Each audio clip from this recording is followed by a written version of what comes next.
Assalamualaikum warahmatullahi wabarakatuh. Saya Adam Yusra. Di sini saya ingin membahas tentang bisnis model kanvas atau disingkat BMC di matkul Technopreneurship. Pertama-tama kita bahas dulu kayak bisnis model kanvas ini apa.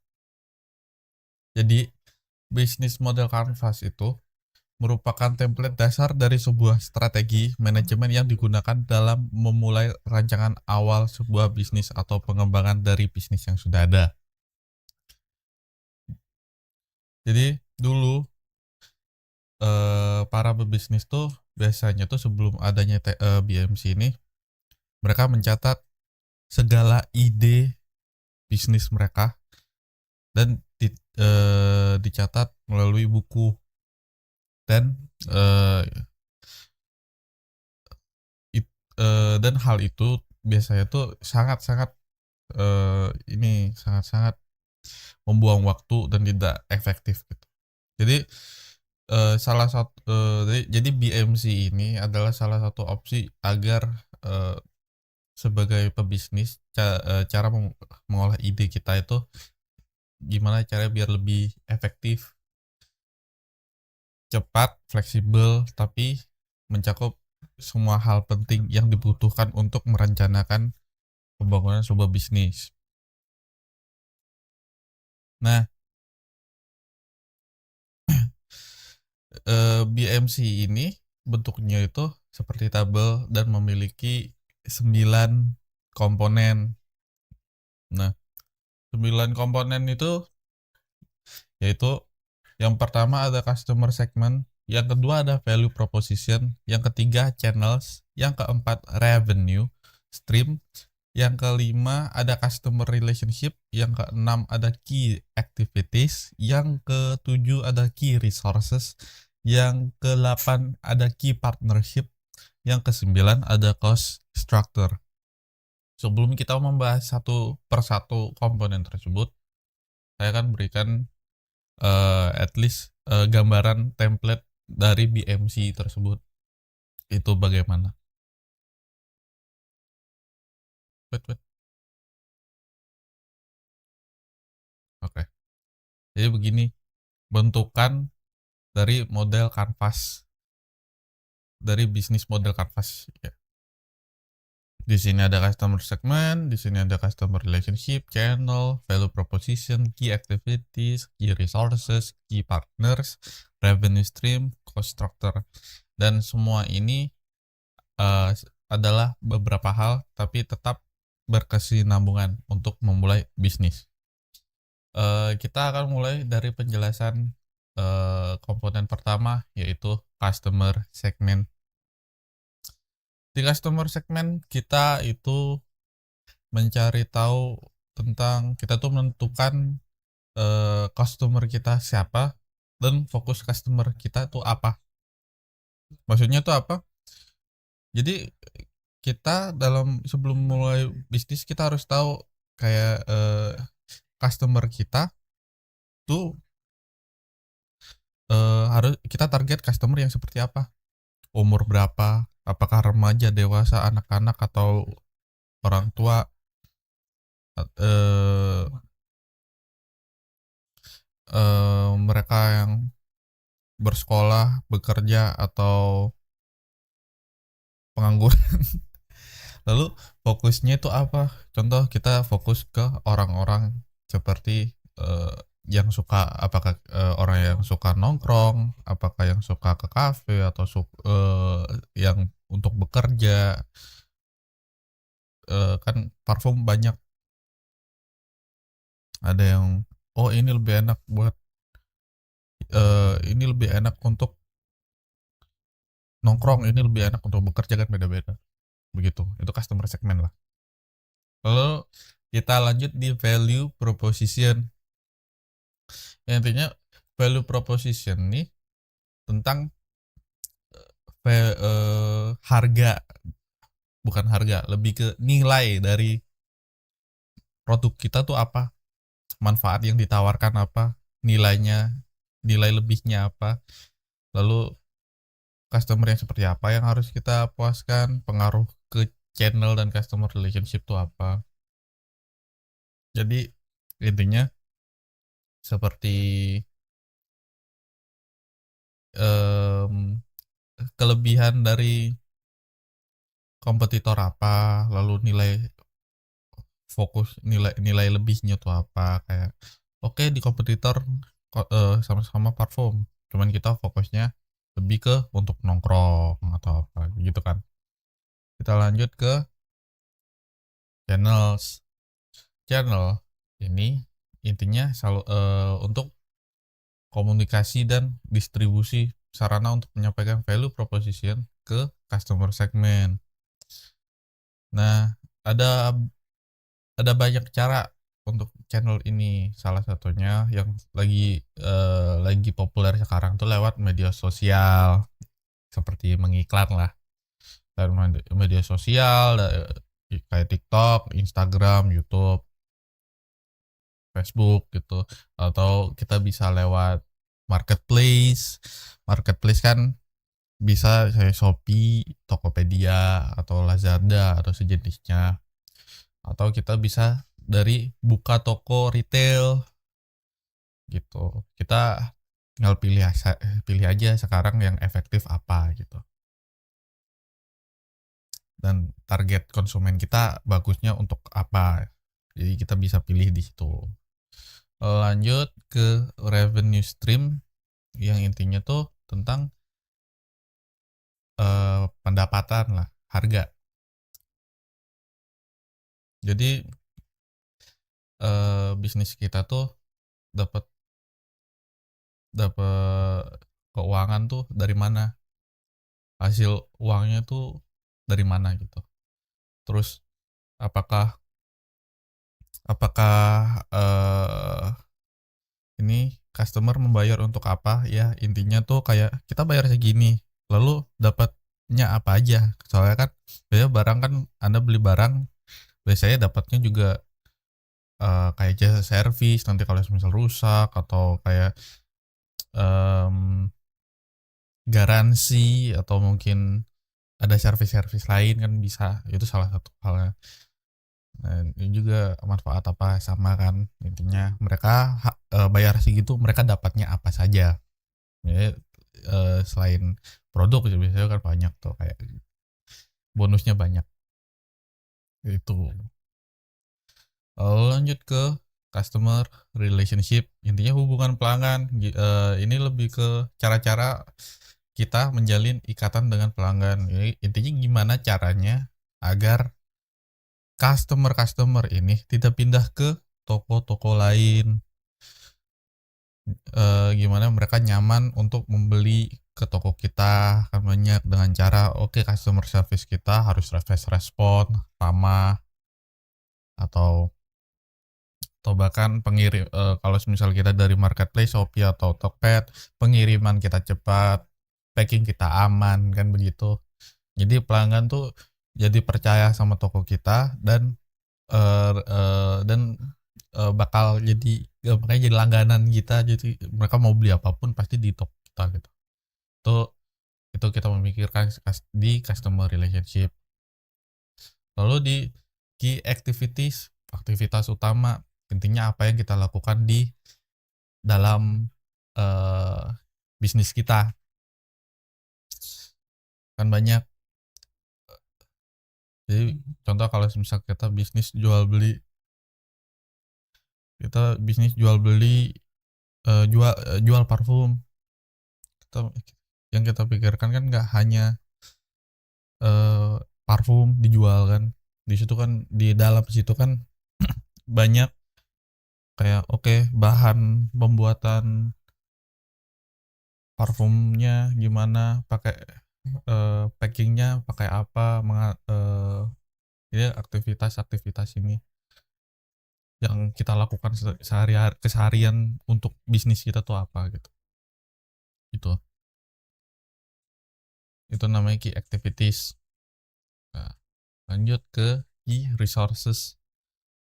Inti sumber daya yang dimiliki oleh organisasi guna mewujudkan value proposition. Nah, bentuknya berupa manusia, teknologi, peralatan, channel, dan brand. Maksudnya itu apa? Yang kita maksudnya maksudkan di sini tuh gini. Kalau semisal kita punya bisnis, contoh toko parfum lagi ya. Contoh toko parfum, key resource-nya itu apa saja? Contoh manusianya, siapa yang bagian ngeracik parfumnya, siapa yang bagian jualan, siapa yang bagian jadi admin, siapa yang bagian bikin konten kan gitu. Lalu teknologi apa? Kita pakai HP atau device kita tuh pakai apa, peralatan kita tuh pakai apa, sama kan. Channel kita harus pakai apa kan, salah satunya juga apakah em, dari channel bisa YouTube, bisa IG atau apa kan, salah satunya juga brand kita juga apa gitu. Lalu lanjut ke key partnership. Yaitu sumber daya yang diperlakukan oleh suatu organisasi untuk mewujudkan value proposition tetapi tidak dimiliki oleh organisasi tersebut. Bentuknya bisa berupa outsourcing, joint venture, joint operation, atau aliansi strategis. Intinya key partnership ini kerjasama dengan orang lain. Contoh, bahan bakunya sama siapa, kita pengiriman paket, kalau misalnya di marketplace kita pengiriman paket kerjasama sama agensi apa gitu-gitu. Itu salah satu beberapa contoh dari key partnership ya. Lalu kita lanjut ke cost structure, struktur biaya. Intinya berapa banyak komposisi biaya untuk menjalankan bisnis, baiknya dibuat seefisien mungkin ya. Cost structure ini intinya oke, kita punya modalnya buat apa, gaji karyawan berapa, terus biaya iklan berapa, biaya konten berapa, biaya modal untuk produk kita tuh berapa, terus terus kalau misal kita punya toko retail, biaya sewa atau biaya tokonya tuh berapa. Nah, tujuannya tuh emang untuk mengontrol keuangan biar nggak boncos lah mudahnya ya. Oke. Eh, di sini saya beri salah satu contoh BMC nih, analisis. Nih. Nah, di analisis ini kita sudah dikasih nih eh patternnya, apa, tabelnya bagaimana. Contoh customer segment ini untuk parfum Octaren ya. Customer segmentnya kita seperti demografi dan lain-lainnya sudah ada contohnya di sini. Ya tinggal cari nih, contoh di sini. Customer segment kita untuk demografi itu adalah pria dan wanita usia produktif. Dengan psikografi kita fokusnya di mahasiswa, pekerja magang, dan pekerja kantoran yang ingin parfum mewah tanpa harus mengeluarkan biaya, dan perilaku pengguna aktif media sosial dan pemburu promo di marketplace. Value propositionnya apa? Menawarkan aroma yang terinspirasi parfum mewah dengan harga yang terjangkau, atau menjamin ketahanan wangi 6 hingga 12. Lalu varian, memiliki puluhan varian aroma gitu. Lalu channel, contohnya channel kita memakai jadi parfum Octaren ini memakai e-commerce atau marketplace shop. Mereka berjualan di Shopee, Lazada, Tokopedia, dan Blibli gitu. Lalu mereka untuk pengiklanannya memakai sosial media TikTok, Instagram, dan Facebook. Itu bisa semua dari konten, live streaming bisa. Lalu digital ads kan biasanya kalau itu salah satu juga, bisa Meta Ads, TikTok Ads, Shopee Ads. Yang intinya tuh untuk menjangkau audiens baru kan. Lalu keempat ada customer relationship. Di sini kan kata saya kan kayak intinya bagaimana caranya kita agar customer kita tidak balik, tidak pindah. Caranya ya dengan gimmick, gampangannya gimmick-gimmick lah. Yaitu kayak strategi beli satu gratis satu, paket bundling, paket bundling dan promo tanggal kembar, atau dari live interaction bisa dari live streaming di TikTok atau Shopee. Lalu community engagement memberikan uji coba gratis, mungkin kalau misal di retail kan biasanya dikasih Kak uji coba gratis ini, atau biasanya kan dikasih sampel wanginya gitu kan kalau misal parfum. Kalau lanjut ke revenue stream, ini penjualan botol parfum ukuran segini-segini berapa, terus produk tambahannya kalau segini berapa. Oh, paket bundling meningkat, penjualan paket hadiah gitu kan. Lalu nih ada key activities, intinya kan tadi aktivitas yang biasa yang memang yang dilakukan di dalam bisnis itu apa aja. Contoh salah satunya produksi, yaitu riset tren aroma populer ya. Kita akan di sini berarti mereka memang kalau riset terus kayak wanginya bagus yang apa, mixing parfum mungkin biar tahan lama. Lalu di digital marketing juga produksi konten kreatif untuk media sosial dan manajemen kampanye iklan. Lalu operation dan logistik, eh, intinya itu untuk pengemasan pesanan, manajemen, dan pengiriman tepat waktu. Ya intinya key activities itu hal-hal yang memang kita lakukan di bisnis tersebut tuh intinya tuh apa. Gitu. Lalu ada key resources nih seperti yang tadi yang saya bilang, resource kita atau sumber daya kita tuh ada apa aja. Contoh brand image, image kita, image dari parfum Octaren sudah melekat dengan brand parfum yang murah tetapi wanginya berkualitas. Terus dari manusianya tadi kan salah satunya di tim kreatif, yaitu ada yang spesialis iklan dan pembuat konten, atau ada yang bagian produksi gitu kan, itu kan dicatat gitu. Lalu bahan baku bisa stok berkualitas dan botol kemasan yang khas. Ini bahan baku kita tuh apa gitu. Terus distribution center juga salah satu, kita punya apa gitu. Contoh kayak apa, kita punya gudang untuk menyimpan, terus apa sistem manajemen juga kan. Tuh. Lagi partnership dari parfum Octaren, nah itu supplier seperti yang saya katakan, supplier bahan kimia, contoh pemasok bibit parfum dan pelarut. Lalu marketplace platform kita apa, kerjasama dengan Shopee atau Lazada untuk program flash sale atau subsidi ongkir. Lalu influencer, kalau misal kita memang sudah bisa membayar influencer ya kita gampangannya membayar influencer untuk mereview parfum kita, itu untuk meningkatkan kredibilitas. Itu key partnership, itu kerjasama dengan pihak lain. Lalu ke struktur, biaya produksi berapa, dari bahan baku, botol dan label berapa, biaya pemasaran berapa, anggaran iklan, digital, dan biaya endorsement berapa gitu kan. Lalu biaya operasional itu dari gaji karyawan, sewa tempat, dan biaya logistik. Itu telah bagaimana caranya eh, mengatur biaya-biaya itu ada di cost structure. Lalu mungkin eh, saya memakai bantuan Gemini untuk, jadi saya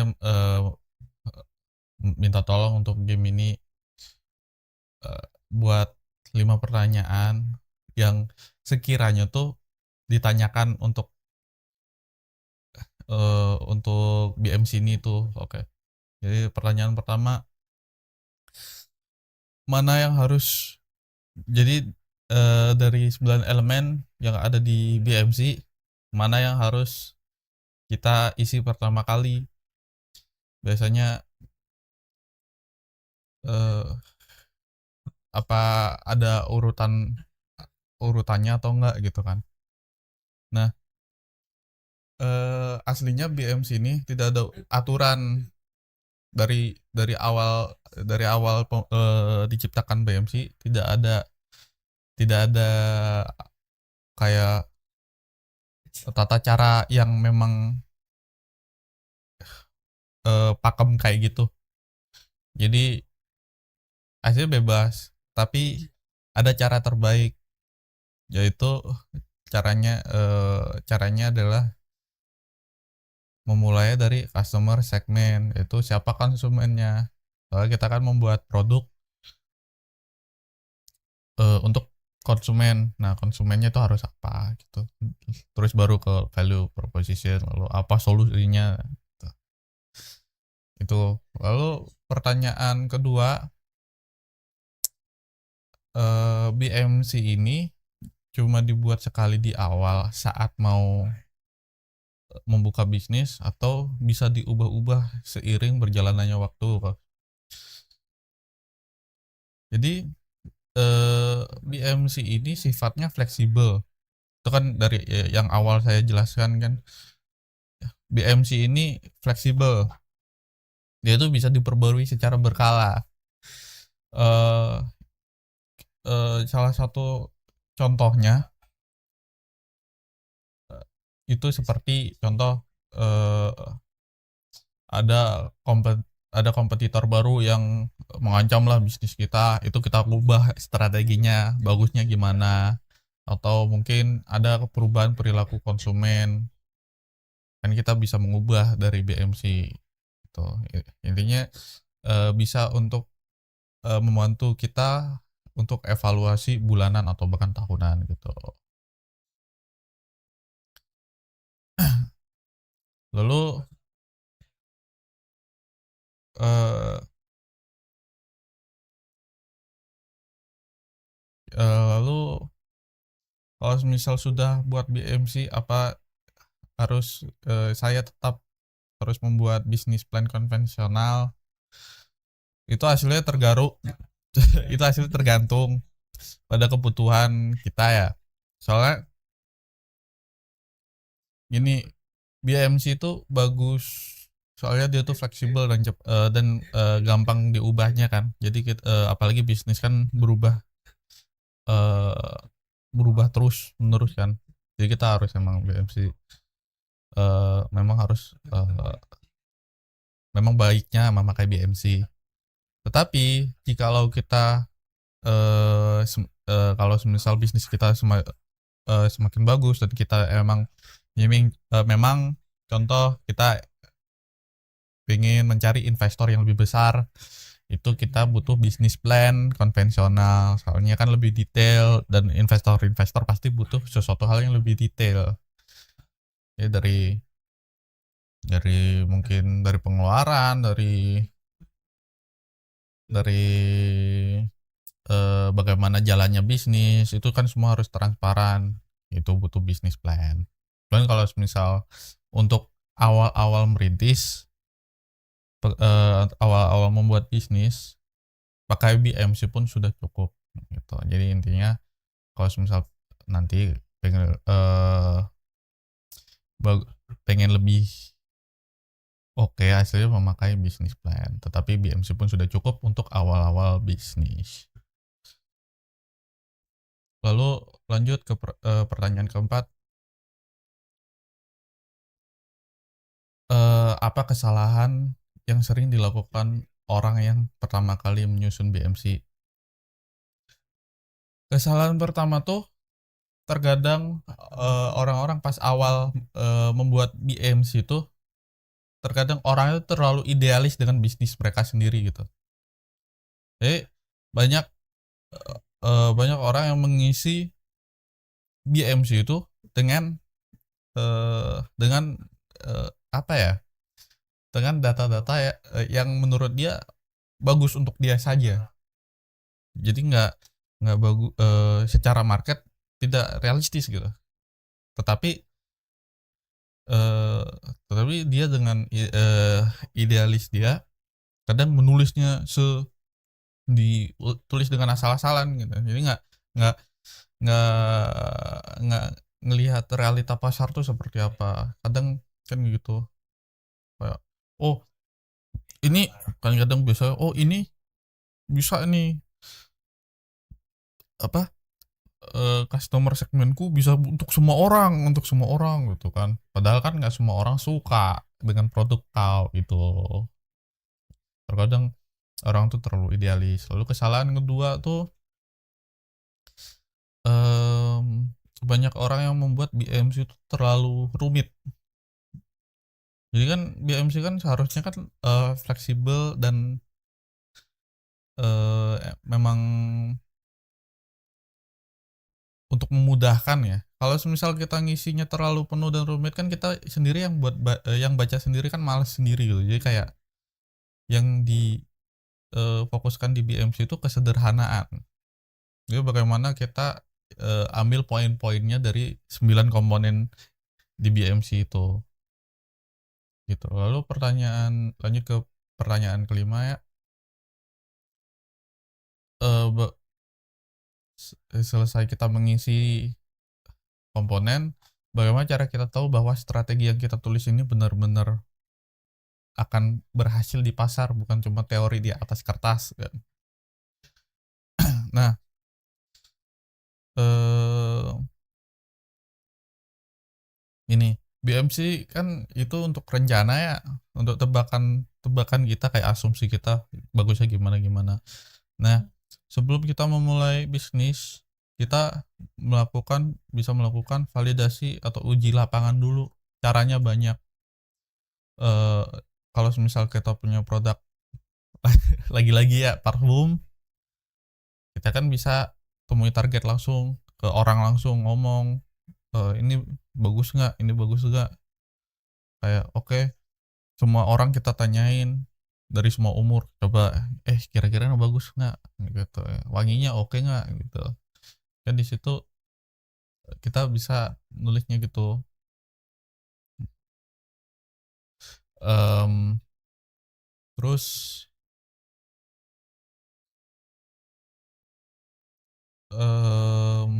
apalagi ya, kita, kita jangan terlalu over invest sama bisnis kita yang ada di BMC itu dulu dulu ya. Ya kadang orang oke, BMC udah perfect, tapi orang langsung ke situ kan, nggak bisa, nanti bisa rugi. Jadi kita coba pakai yang dikit-dikit. Kita pakai bisnis kecil-kecilan dulu, satu parfum. Contoh kayak stok 10 dulu untuk orang. Kira-kira oke nggak? Kira-kira oke nggak orang-orang untuk orang-orang di kalangan di customer segmen kita. Contoh kita segmen remaja. Ini orang-orang remaja suka nggak sama parfum kita? Misal suka, ya udah kita bisa terusin tuh. Cuman kalau misal enggak, ya udah kita coba kita ganti lagi, pakai bahan apa, atau kita ganti apanya untuk agar lebih cocok untuk customer segmen kita itu. Lalu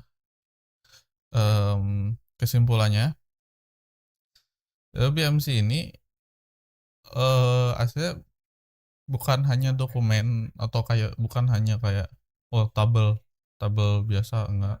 BMC ini intinya untuk penunjuk arah kita agar kita tahu kemana arah bisnis kita akan berjalan. Soalnya di situ di BMC sendiri sudah diajarkan tentang efisiensi dan kejelasan. Jadi kita fokusnya di kejelasan, bukan di kompleks. Kita nggak pingin uh, memperibet kita sendiri lah ya. Lalu kita lalu kedua ada fleksibilitas.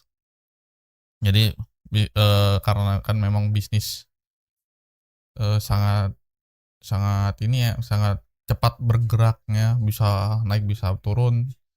Fungsinya BMC itu untuk melakukan eee, evaluasi dengan cepat lah, soalnya kan eee, gampang untuk mengubahnya gitu. Lalu untuk alat penguji asumsi, intinya intinya ya untuk penguji hipotesa, hipotesa kita bagusnya oke, kayaknya ini udah oke. Kalau semisal kalau semisal berjalan baik, diteruskan. Kan kalau semisal tidak, kan nggak perlu diterusin, kita bisa mundur, gitu. Jadi itu kesimpulannya. Eh, Terima kasih sudah menonton. Semoga jelas dan semoga ilmunya terserap. Wassalamualaikum warahmatullahi wabarakatuh.